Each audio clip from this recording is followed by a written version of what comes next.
2. The effect of thought on circumstances. The human will, that force unseen, the offspring of a deathless soul, can hew a way to any goal, though walls of granite intervene. Your mind may be likened to a garden that may be intelligently cultivated or allowed to run wild, but whether cultivated or neglected, it must, and will, bring forth.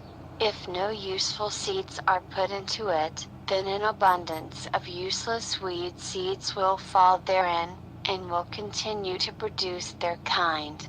Just as gardeners cultivate their plots, keeping them free from weeds, and growing the flowers and fruits they desire, so may you tend the garden of your mind, weeding out all the wrong, useless, and impure thoughts, and cultivating toward perfection the flowers and fruits of right, useful, and pure thoughts.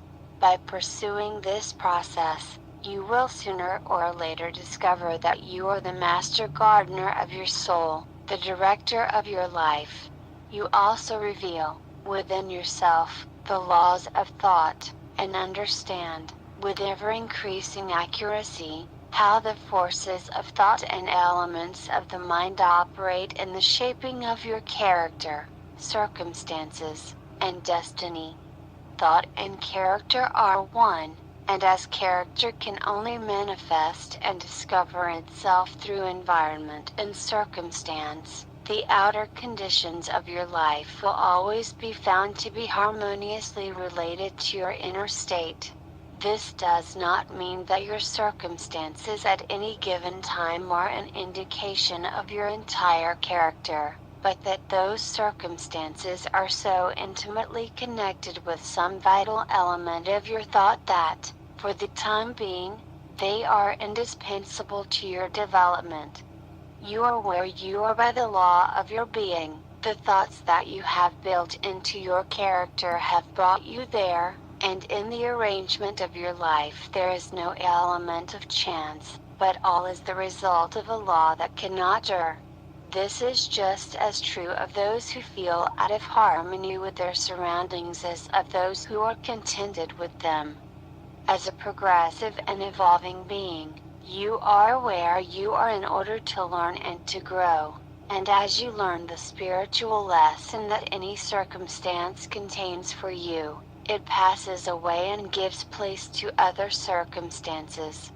You are buffeted by circumstances so long as you believe yourself to be a creature affected by outside conditions, but when you realize that you are a creative power, and that you may command the hidden soil and seeds of your being out of which your circumstances grow, then you become the rightful master of yourself. All people who have practiced self-examination and self-control know that circumstances grow out of thought, for they have noticed that the alterations in their circumstances have been in direct proportion to their altered mental conditions. So true is this that when you earnestly apply yourself to remedy the defects in your character, you make swift and marked progress and pass rapidly through a series of changes. The soul attracts that which it secretly harbors, what it loves, and also what it fears. It reaches the height of its cherished aspirations, and it falls to the depth of its recurring, unexamined fears. Circumstances are the means by which the soul receives its own. Every thought seed sown or allowed to fall into the mind, and to take root there, produces its own, blossoming sooner or later into act, and bearing its own fruits of opportunity and circumstance. Good thoughts bear good fruit, bad thoughts bear bad fruit. The outer world of circumstance shapes itself to the inner world of thought, and both pleasant and unpleasant external conditions are factors that make for the ultimate good of the individual.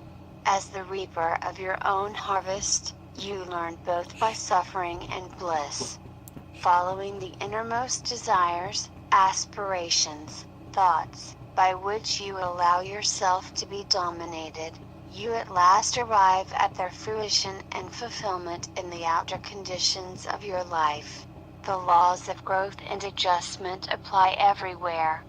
A person does not end up in the gutter or prison by the tyranny of fate or circumstance, but by the path of low thoughts and base desires. Nor does a pure-minded person fall suddenly into crime by the stress of any merely external force. The criminal thought had long been secretly fostered in the heart, and the hour of opportunity revealed its gathered power. Circumstance does not make the person, it reveals the person to himself or herself. No such conditions can exist that lead us to descend into vice and its attendant sufferings apart from our own vicious inclinations, just as no such conditions can exist that lead us to ascend into virtue and success and its pure happiness without the continued cultivation of virtuous and successful aspirations. We, therefore, as the lords and masters of our thoughts, are the makers of ourselves, the shapers and authors of our environment.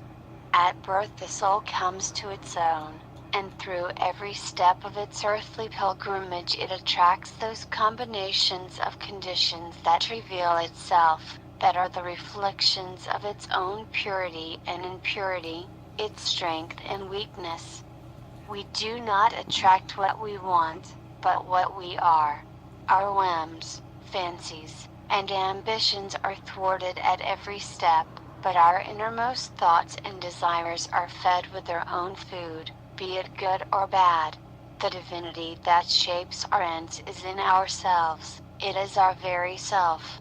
And so we are held prisoners only by ourselves. Our own thoughts and actions are the jailers of our fate. They imprison. If they are base, they are also the angels of freedom. They liberate, if they are noble. We don't get what we wish and pray for. We get what we justly earn. Our wishes and prayers are only